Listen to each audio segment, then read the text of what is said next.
আসসালামু আলাইকুম রহমতুল্লাহ। সম্মানিত ভাই ও বন্ধুগণ, আজকে আমি আপনাদের সমস্যা জীবনের একটি অঙ্গ নিয়ে কথা বলবো। এক শিক্ষক শ্রেণীকক্ষে পড়াচ্ছিলেন। সব ছাত্ররাই শিক্ষকের পড়া খুবই মনোযোগ দিয়ে শুনছিল। শিক্ষকের জিজ্ঞাসা করা প্রতিটি প্রশ্নের উত্তর প্রতিটি ছাত্রই উৎসুকভাবে দিচ্ছিল। কিন্তু এই উৎসুক ছাত্রদের ভিড়েই একজন ছাত্র ছিল যে কিছু না বলেই চুপচাপ শুধু মাথা নিচু করে বসেছিল। প্রথম দিন শিক্ষক কিছু বললেন না। প্রথম দিন থেকেই শিক্ষক তার দিকে নজর দিতে শুরু করেন। এভাবে প্রায় 5 থেকে 6 দিন হয়ে গেল, কিন্তু ছাত্রটির অবস্থার কোনরূপ উন্নতি শিক্ষক দেখতে পেলেন না। একদিন ক্লাসের পর শিক্ষক সেই ছাত্রটিকে স্টাফ রুমে ডাকলেন এবং বললেন, তোমাকে কয়েকদিন থেকেই খুব উদাস দেখছি, ক্লাসেও মন দাও না, এক জায়গায় মাথা নিচু করে চুপচাপ বসে থাকো। কি ব্যাপার বলো তো? তুমি কি পড়া কিছু বুঝতে পারছো না, নাকি তোমার কোনো সমস্যা হয়েছে? ছাত্রটি কাঁপাকাঁপি গলায় বলল, স্যার, আমার জীবনে কিছুদিন আগে এমন কিছু ঘটনা হয়েছে যা আমি কিছুতেই মেনে নিতে পারছি না, আর এর জন্যই আমি খুব সমস্যায় আছি।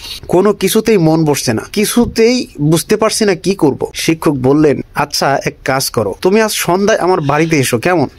সন্ধ্যাবেলা যখন ছাত্রটি শিক্ষকের বাড়িতে এলো, তখন শিক্ষক ছাত্রটিকে ভিতরে বসার জন্য বললেন এবং তিনি রান্নাঘরে চলে গেলেন ও শরবত বানাতে লাগলেন। তিনি ইচ্ছে করেই ছাত্রটির গ্লাসে বেশি বেশি লবণ দিয়ে দিলেন। এরপর শরবতের গ্লাস হাতে নিয়ে বাইরে এলেন এবং একটি গ্লাস ছাত্রটিকে দিয়ে বললেন, এটি নাও শরবত। ছাত্রটি হাতে শরবতটি নিয়ে যেই না শরবতের গ্লাসে এক চুমুক লাগিয়েছে, শরবত অতিরিক্ত লবণাক্ত থাকায় ছাত্রটির মুখে বিকৃতি ভাব দেখা গেল। এটি দেখে শিক্ষক বললেন, কি হলো, শরবতটি পছন্দ হয়নি বোধহয়?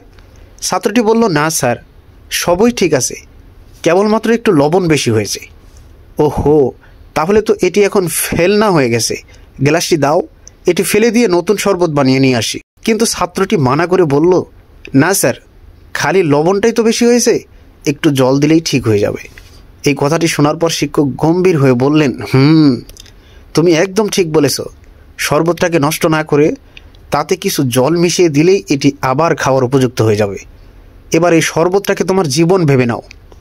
যেমন শরবত থেকে লবণ আলাদা করা সম্ভব নয়, ঠিক তেমনই তোমার সমস্যাগুলিকে তোমার জীবন থেকে বাইরে বের করা অসম্ভব, কারণ এগুলি জীবনেরই একটি অংশ।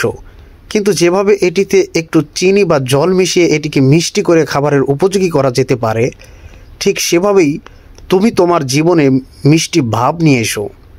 মানুষের জীবনে যদি কোনো সমস্যা না থাকতো, তাহলে কোনো মানুষই কোনোদিনও কর্ম করতেন না। সমস্যা জীবনের অঙ্গ, সমস্যা আছে বলেই তো জীবনের এত স্বাদ। অতীতে ঘটে যাওয়া কোনো ঘটনার খারাপ স্মৃতিতে নিজের মন বিসর্জন দিয়ে বেরঙ্গিনভাবে বসে থাকলে জীবনে বেঁচে থাকার আনন্দটাই চলে যায়।